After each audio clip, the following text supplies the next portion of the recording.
Hello and welcome to all my dear students. कैसे हैं जनाब आप सभी? आई थिंक आप सभी अच्छे होंगे और अपनी पढ़ाई में जुटे हुए होंगे, क्योंकि पढ़ाई करना बहुत जरूरी है और पढ़ने से ही हमारा कैरियर बनेगा और सफलता को हम प्राप्त करेंगे। आज हम बात कर रहे हैं हमारे लेक्चर नंबर 9 की 12th केमिस्ट्री एनसीईआरटी नीट और जेई की हम बात कर रहे हैं। नीट और जेई के फाउंडेशन की प्रिपरेशन भी हम साथ साथ कर रहे हैं। हमारी यूनिट चल रही है कौन सी बच्चों? Solution, that is the first unit और इसका लेक्चर नंबर 9 आज हम पढ़ रहे हैं।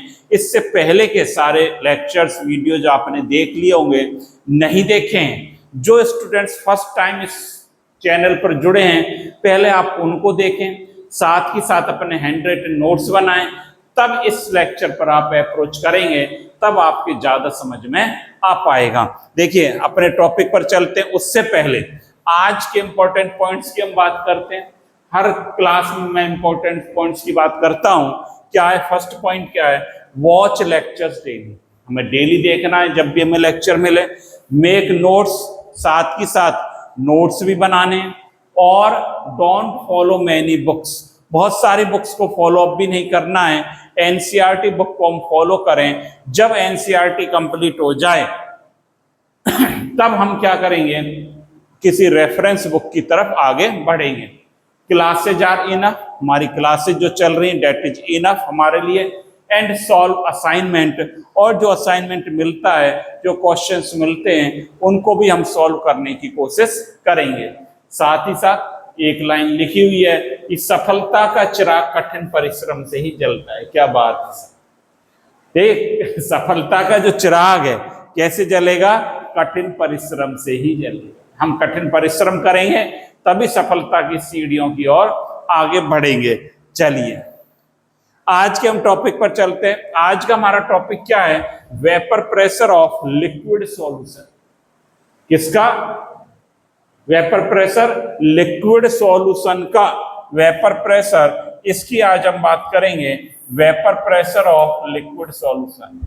हिंदी मीडियम वाले स्टूडेंट्स भी देख रहे हो तो उनके लिए बता देता हूं क्या है वेपर प्रेशर। वाष्प दाब, द्रव विलयन का, द्रव विलयन का वाष्प दाब। अब ये वाष्प दाब होता क्या है, पहले इसको समझें।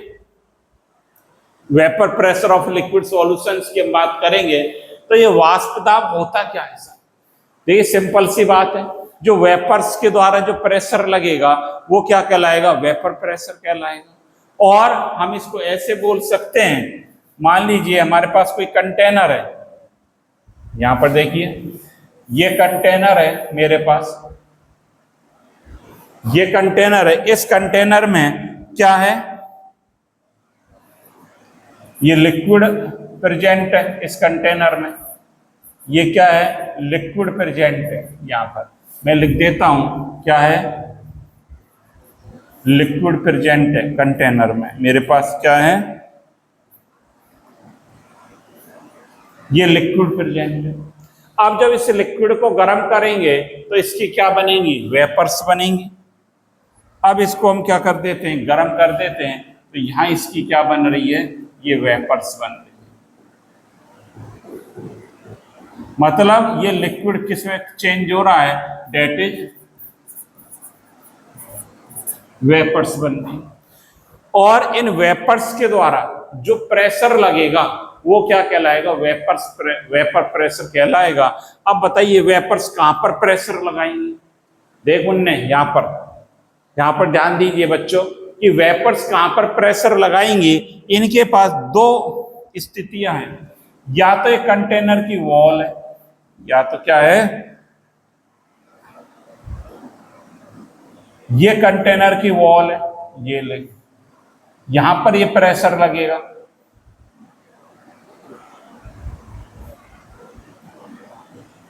ये चारों तरफ प्रेशर लगेगा, यहां पर प्रेशर लगेगा वेपर्स का। या एक स्थिति और है, कहां पर लग सकता है? सर एक प्रेशर इनका यहां भी लग सकता है। कहां पर लग सकता है? आपको दिखाई दे रहा हो तो इनका प्रेशर इस सरफेस पर भी लग सकता है, इस लिक्विड की सरफेस पर भी लग सकता है प्रेशर। तो लिक्विड की सरफेस पर और कंटेनर की वॉल्स पर जो प्रेशर लगेगा वेपर्स के द्वारा वही क्या कहलाएगा, वेपर प्रेशर कहलाएगा। तो हम क्या लिखेंगे, the pressure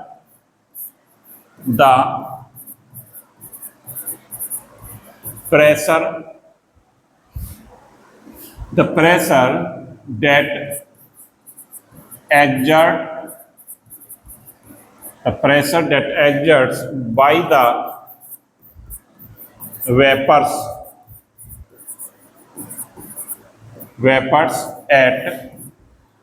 at equilibrium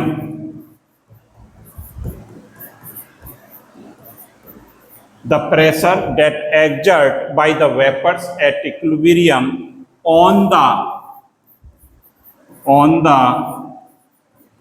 walls of container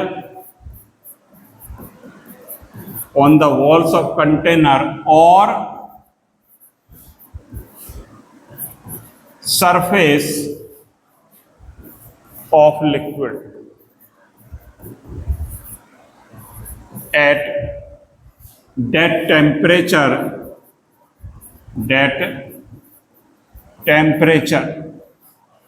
known as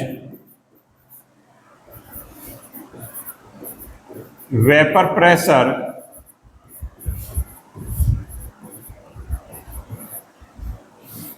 of liquid।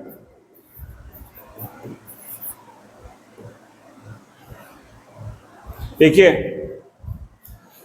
The pressure that exerts किसके द्वारा लगेगा, the pressure that exerts by the vapours के द्वारा लगेगा एट इक्विलिब्रियम पोजीशन पर on the wall of container और surface of liquid at that temperature known as the vapour pressure of liquid. ये बात। अब देखिए यहां पर वेपर्स बन रही है इसकी, यहां पर देखिए ये वेपर्स बन रही हैं और जब ये वेपर्स कूल डाउन होंगी तो दूसरा प्रोसेस होगा। ये वाला जो प्रोसेस है, इस प्रोसेस की मैं बात कर रहा हूं, ये लिक्विड से वेपर, ये क्या कहलाएगा, वेपोराइजेशन। ये तो वेपोराइजेशन कहलाएगा, पहली बात। दूसरी बात, ये जो वेपर्स कहां चेंज होंगी, कलर चेंज कर देता हूं, ये वेपर्स किस में चेंज हो रही है, लिक्विड में। वेपर्स का लिक्विड में बदलना मुन्ने क्या कहलाता है, बताइए, बता दादा क्या कहलाता है। कोई वेपर्स है, गैस है, किसमें कन्वर्ट हो रही है, लिक्विड में कन्वर्ट हो रही है, तो प्रोसेस क्या कहलाता है, that is known as condensation. क्या कहलाएगा ये, कंडेंसेशन। क्या लिख देंगे,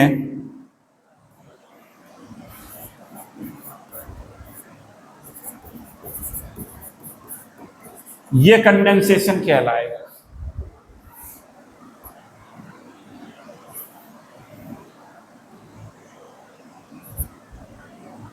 ये दो प्रोसेस हो रहे हैं यहां पर, एक वेपोराइजेशन और दूसरा कौन सा हो रहा है, कंडेंसेशन प्रोसेस हो रहा है। मतलब लिक्विड से क्या बन रही है, वेपर्स बन रही है बेटा, और वेपर्स किस में कन्वर्ट हो रहा है, लिक्विड में कन्वर्ट हो रहा है। ये क्या कहलाएगा, कंडेंसेशन कहलाएगा। और यहां पर प्रेशर और टेम्परेचर क्या है, कांस्टेंट, एट, यहां लिख लें, at constant temperature and pressure. Constant temperature pressure पर हो रहा है सिस्टम।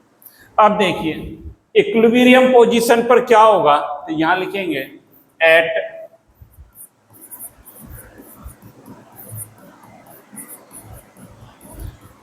इक्विलिब्रियम क्या होगा, rate of vaporization is equal to क्या हो जाएगा, रेट ऑफ कंडेंसेशन हो जाएगा। क्या लिखेंगे, at equilibrium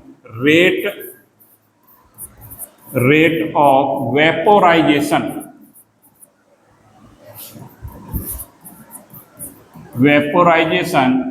is equal to क्या होगा, रेट ऑफ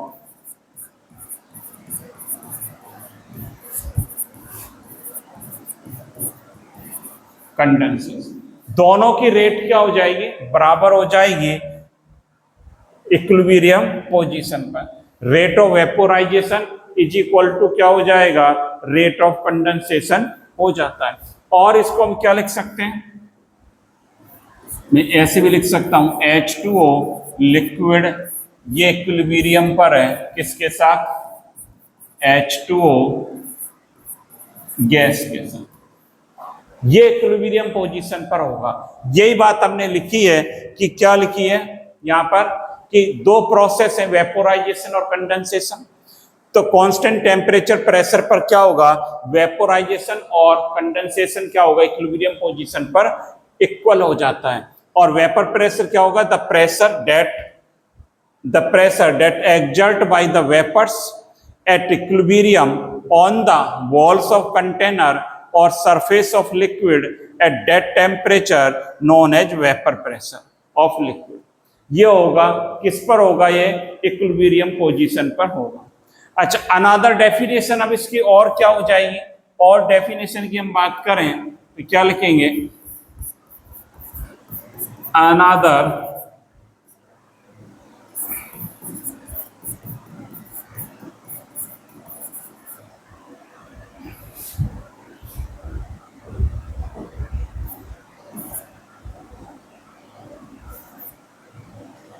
अनदर डेफिनेशन क्या हो जाएगी इसकी, देखिए यहां पर ये क्या हो रहा है, लिक्विड और H2O के साथ क्या है, ये इक्विलिब्रियम पोजीशन पर है। तो यहां पर हम क्या लिख सकते हैं, यहां पर देखिए ये है H2O liquid is equal to H2O gas, ये बात आप समझते हैं। इस इक्वेशन के लिए Kp हमें कैलकुलेट करना हो, क्या कैलकुलेट करना हो, Kp समझते हैं आप। और यहां पर Kp क्या हो जाएगा इसके लिए, बोलिए, P क्या लिखूंगा, H2O गैस, ये हो जाएगा Kp, इसके लिए ये हो जाएगा PH2O गैस। मतलब क्या है इसका,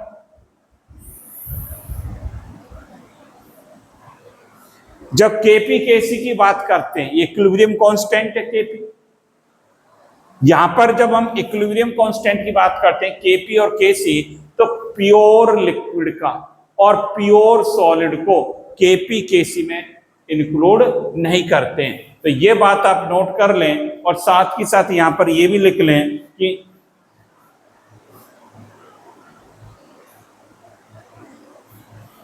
प्योर, ये बात लिख लें यहां पर, प्योर लिक्विड और सॉलिड को क्या नहीं करते, प्योर लिक्विड, ऐसे लिख लें, pure liquid and solid are not included in Kp and Kc, ये भी बात। तो इसके लिए Kp ये हो गया। अब ये Kp जो है, इससे हम कैसे डिफाइन करेंगे, अनदर डेफिनेशन कैसे बनाएंगे, that is the equilibrium constant. क्या लिखेंगे, ये बना लें आप पहले, तब बात करते हैं इसकी डेफिनेशन। ये एक बार बना लें आप, इसको नोट करिए। देखिए क्या लिख सकते हैं, इसके लिए डेफिनेशन क्या बन जाएगी, यहां पर नोट कर लें, द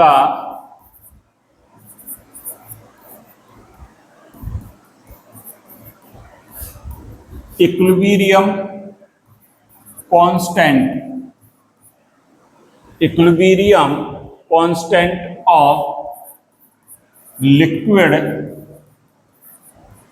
ऑफ लिक्विड वेपर, और इसको क्या कहेंगे, liquid, the equilibrium constant of liquid vapour gas, the equilibrium constant of liquid vapour equilibrium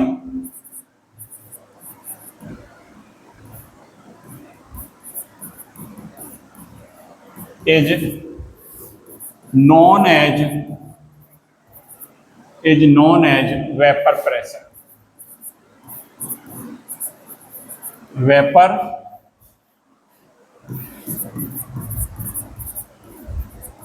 इसको क्या लिख सकते हैं, ये मतलब इक्विलिब्रियम कांस्टेंट जो आ रहा है ये किसके बराबर आ रहा है बच्चों, ये आ रहा है हमारे वेपर प्रेशर के बराबर आ रहा है।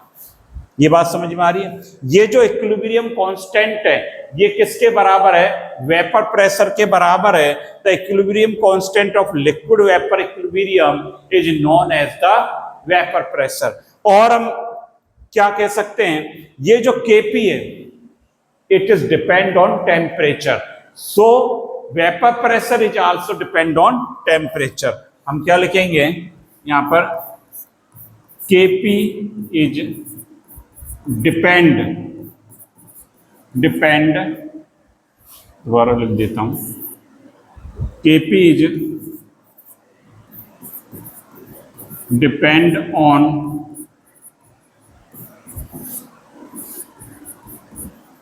temperature, so vapor pressure is also depend on temperature। पहली बात तो ये होगी, Kp किस पर डिपेंड करता है, टेम्परेचर पर, और Kp ही क्या है, वेपर प्रेशर है सर। तो ये जो है वेपर प्रेशर भी किस पर डिपेंड करेगा, टेम्परेचर पर डिपेंड करेगा। और नोट करके लिख लें यहां पर, क्या क्या लिखेंगे, vapour pressure is not depend on shape of container. पहली बात, शेप ऑफ कंटेनर पर डिपेंड नहीं करता है। दूसरी बात, vapour pressure is not depend on surface area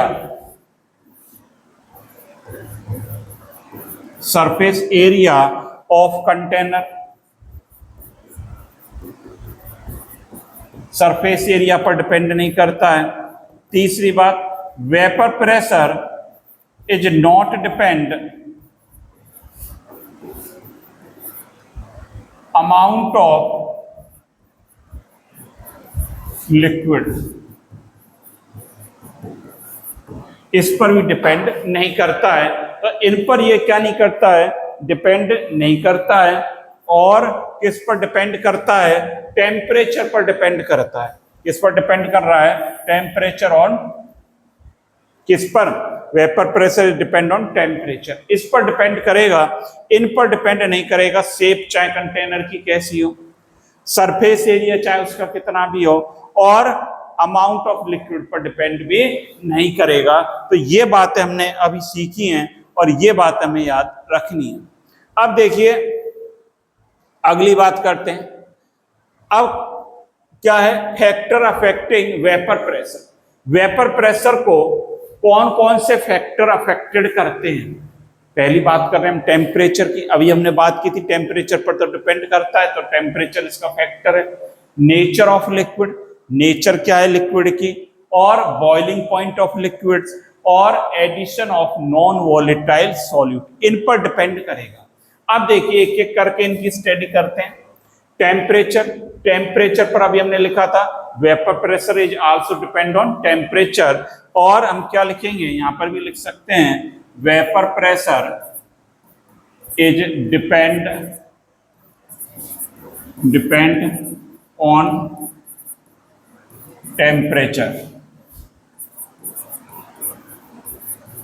temperature पर डिपेंड करता है। कैसे करेगा, एक इक्वेशन हम ये याद रखेंगे, log 10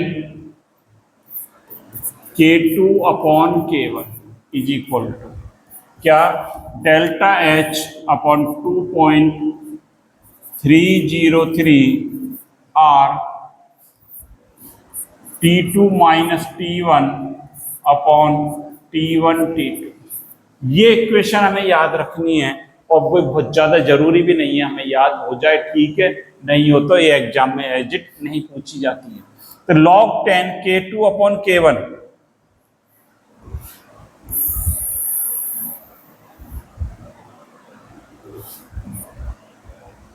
ये log 10 K2 upon K1 delta H 2.303 R और T2 minus T1 upon T1 upon T2।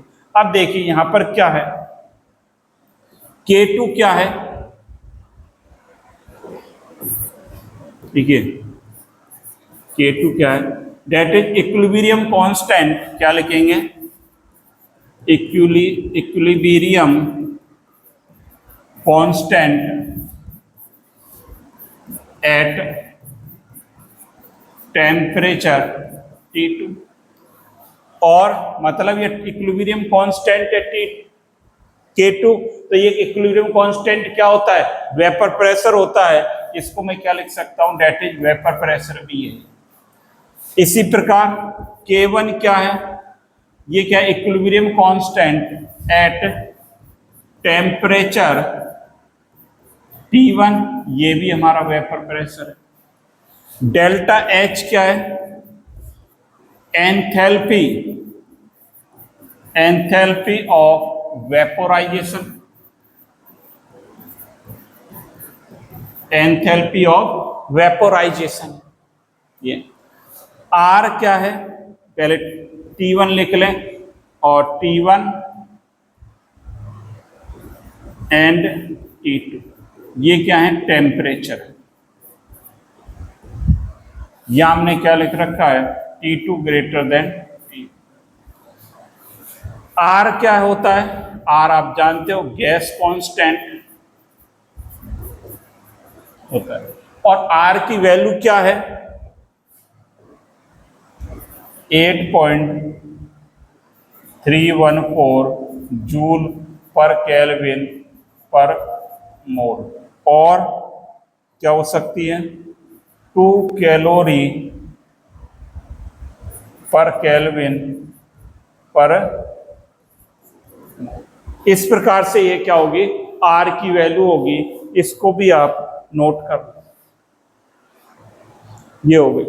तो ये इक्वेशन है टेम्परेचर के लिए, vapour pressure is depend on temperature, log 10 K2 upon K1 delta H upon 2.303 R T2 minus T1 upon T1 upon T2। K2 K1 क्या, equilibrium constant है, temperature T2 upon T2 और T1 पर, delta H enthalpy of vaporisation, मतलब energy, vapours में, liquid को vapours में change करने की एनर्जी है बेटा ये, और T1 T2 टेम्परेचर है, R आप जानते हो क्या है दादा, गैस कांस्टेंट है, ये आपको पता है गैस कांस्टेंट होता है। इसकी वैल्यू मैंने लिख दी है, ये हमें याद रहे तो बहुत बढ़िया है, और हमारे काम में न्यूमेरिकल्स में आ जाती है। अब देखिए यहां पर जो इंपॉर्टेंट बात क्या है, क्या लिखूंगा, log 10 K2 upon K1 greater than 0 होता है, क्या होता है, log 10 K2 अपॉन K1 क्या आएगा, ग्रेटर देन 0 आएगा। इसको चाहे इधर कर, 10 की आवश्यकता नहीं है, कर log K2 upon K1 greater than 0, तो हम क्या लिख सकते हैं, K2 upon K1 greater than 1 होगा, K2 अपॉन K1 क्या होगा, ग्रेटर देन 1 होगा, और here K2 greater than K1, K2 greater than क्या है, K1 है, और जब K2 K1 से ज्यादा है, और K2 K1 क्या है, वेपर प्रेशर है, डेट मीन्स क्या लिखूंगा, vapour pressure 2 greater than vapour pressure 1 होगा, क्या नहीं, ये होगा।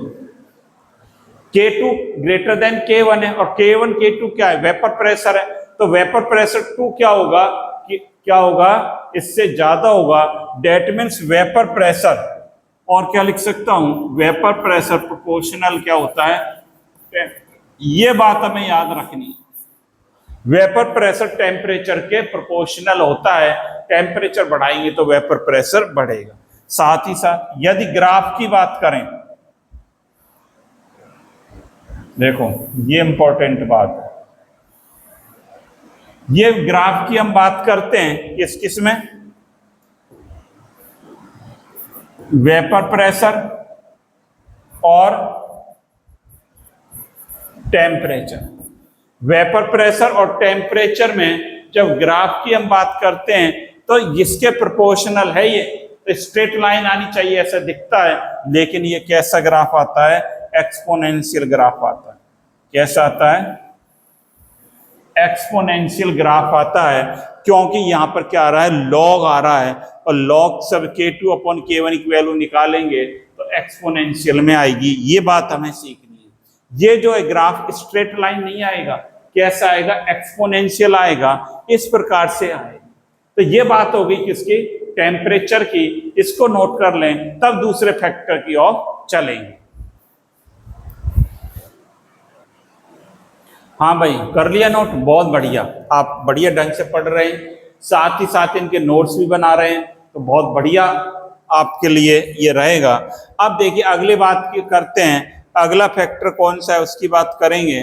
क्या है, इसको हटा देते हैं स्लाइड को, नेचर ऑफ लिक्विड। ये देखिए पहला हमने बात करी थी टेम्परेचर की, अब नेचर ऑफ लिक्विड्स इस पर कैसे डिपेंड करेगा, वेपर प्रेशर कैसे डिपेंड करेगा, तो क्या लिखेंगे इसके लिए, vapour pressure, vapour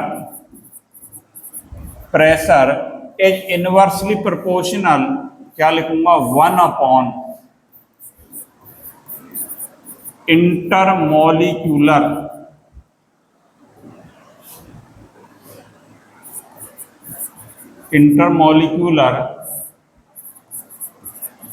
force of attraction, intermolecular force of attraction between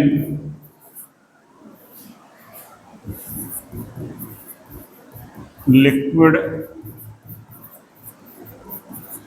molecules. ये बात, इसका मतलब क्या है, सोचो इसका मतलब क्या है,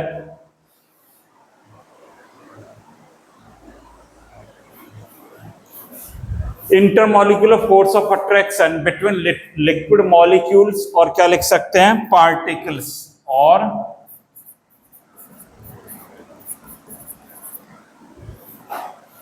देखिए यहां पर मान लीजिए ये कोई लिक्विड है हमारे पास, ये लिक्विड है, इसको गर्म करेंगे तो इसकी क्या बनेगी, ये क्या है, लिक्विड है, और यहां पर इसकी क्या बनेगी, वेपर बनेगी। अभी ये बात हमने पढ़ी। अब जो है वेपर प्रेशर किस पर डिपेंड करेगा, intermolecular force of attraction between liquid molecule.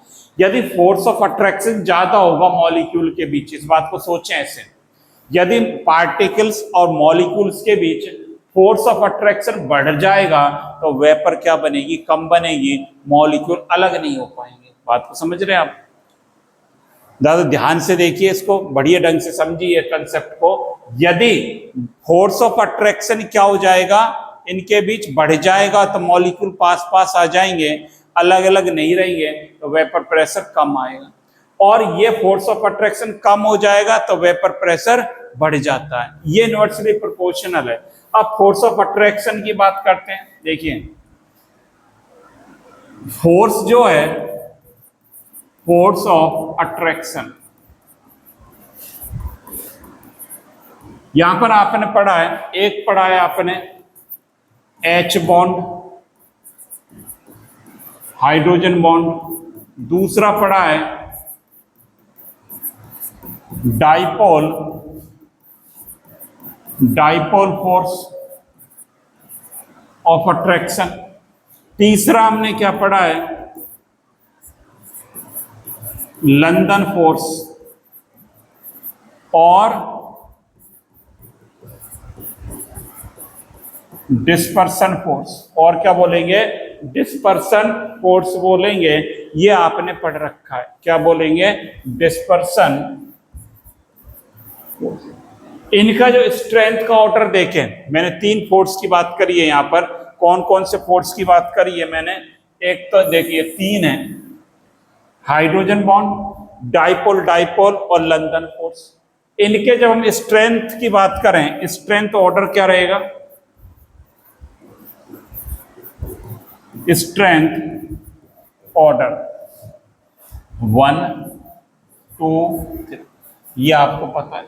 Hydrogen bond क्या रहता है, सबसे ज्यादा स्ट्रॉन्ग रहता है, उससे कम डाइपोल डाइपोल, और उससे कम कौन सा है, लंदन फोर्स। हाइड्रोजन फोर्स क्या होता है, हाइड्रोजन बॉन्ड क्या होता है, यहां पर देखें।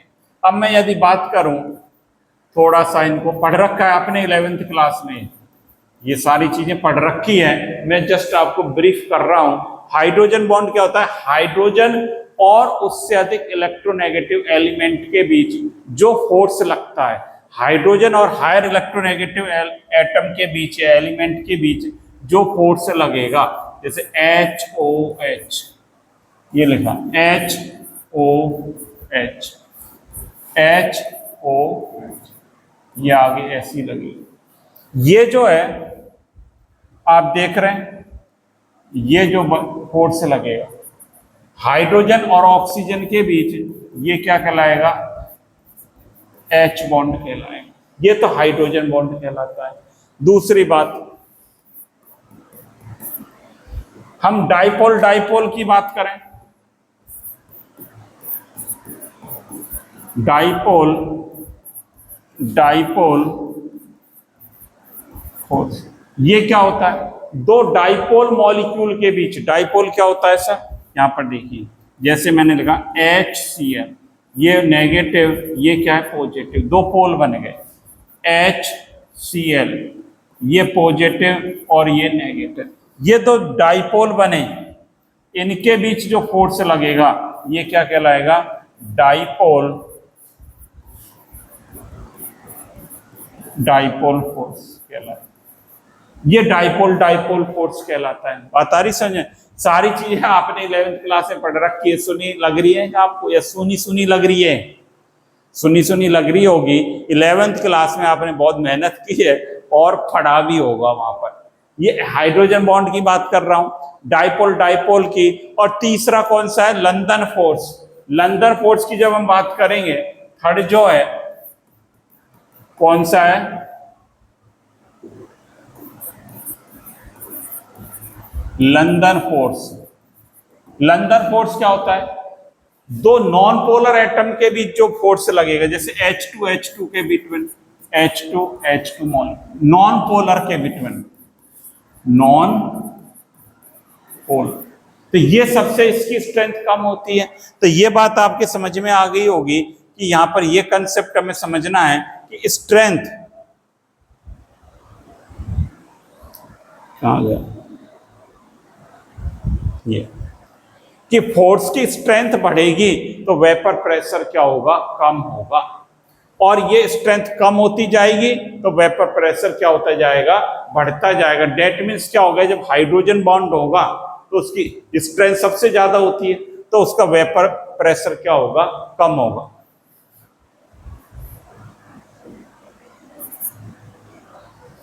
ये बात आ गई। अब अगला फैक्टर पढ़ते हैं, boiling point of liquids. Boiling point पर भी जो फोर्स ऑफ अट्रैक्शन का रिलेशन था वो बॉइलिंग पॉइंट का है। क्या लिखेंगे, वेपर प्रेशर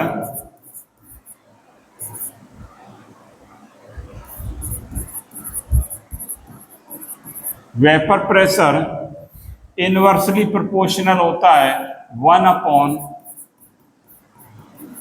बॉइलिंग पॉइंट, इसके इनवर्सली प्रोपोर्शनल होता है। मतलब क्या है इसका, बॉइलिंग पॉइंट हमारा बढ़ेगा तो वेपर क्या होगी, कम आएगी, और बॉइलिंग पॉइंट कम आएगा, मान लीजिए मैं ऐसे लिख देता हूं, बॉइलिंग पॉइंट क्या लिखेंगे, BP, डिक्रीज करता है, डिक्रीज होगा, डिक्रीज कर रहा है, देन वेपर प्रेशर क्या करेगा, बोलिए, इंक्रीज होगा, और इंक्रीज होगा तो क्या होगा, क्या होगा, मोर वॉलेटाइल होगा सब्सटेंस, मोर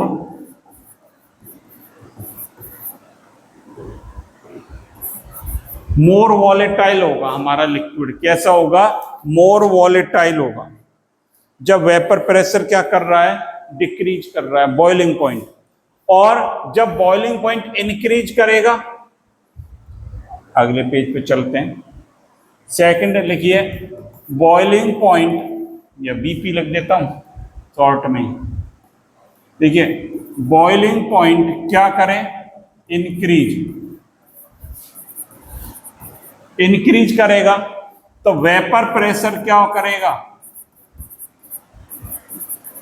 डिक्रीज होगा।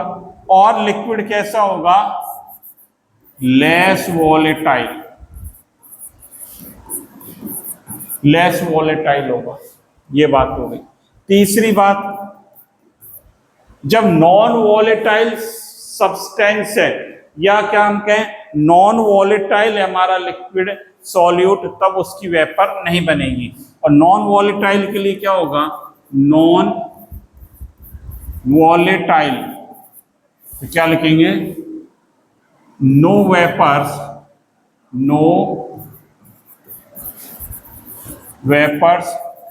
Are form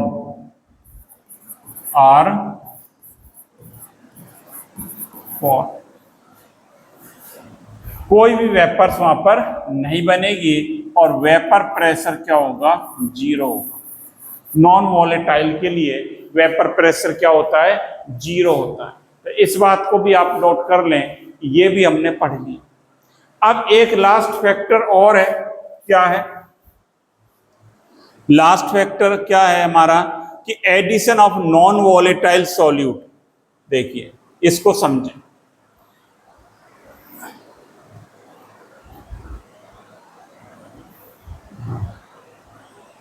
addition of non volatile solute, देखिए इसको समझिए। मान लीजिए मेरे पास एक कंटेनर है, समझ रहे हैं, ये दो बना लेते हैं। यहां पर देखो, इसमें लिक्विड है, ये लिक्विड है, क्या है, बात आ रही है लिक्विड। इसमें हमने क्या करा, नॉन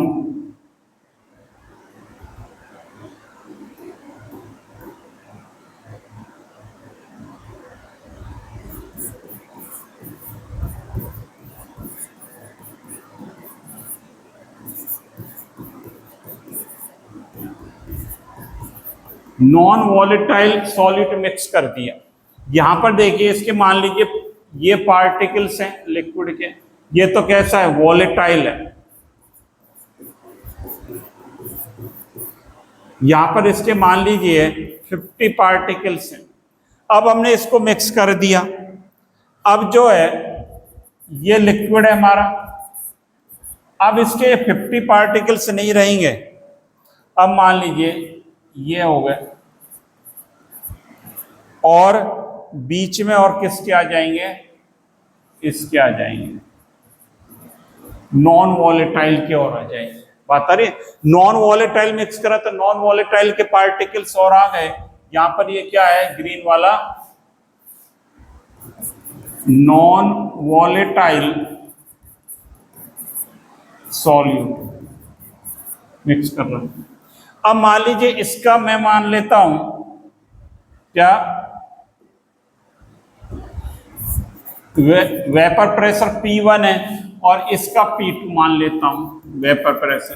तो यहां पर क्या होगा, P1 greater than P2।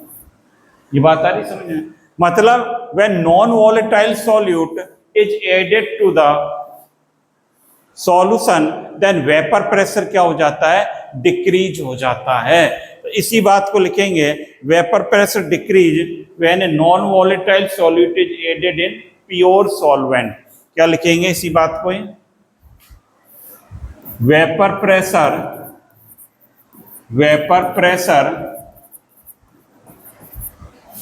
Is decrease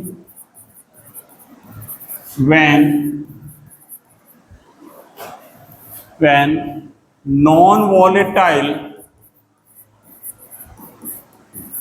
non-volatile solute is added in